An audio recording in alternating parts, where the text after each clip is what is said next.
উপরে লিন্টন ঢালাই দেওয়ার নিয়ম।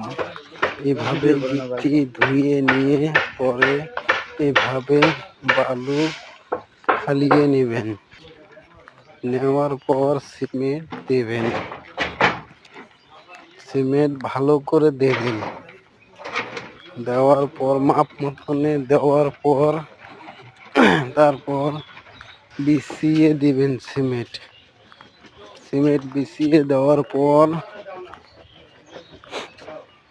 ভালো করে সমান করে সব জায়গায় এক মাপে সিমেন্টগুলো যে পড়ে, তারপর এভাবেই কাজগুলো করবেন। তারপর কোদাল দিয়ে ঢালাইগুলো কাটবেন। দুইজনে ধরে ছোট ছোট করে কাটবেন, নিচে কোনো যে খোয়া না থাকে, না হলে ভালো হবে না। বন্ধুরা, এইভাবে কাটলে কোনো সমস্যাই হবে না।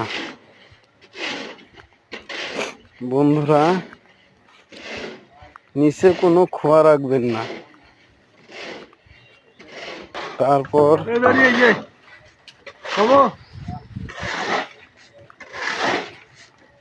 এইভাবে কাজ করলে কোনো সমস্যা হবে না। এইভাবে দুই কাটা দিয়ে নিবেন। তারপর এইভাবে কাজগুলো করলে কোনো সমস্যা হবে না। বন্ধুরা, এইভাবে কুপিয়ে নিয়ে পানি দিবেন।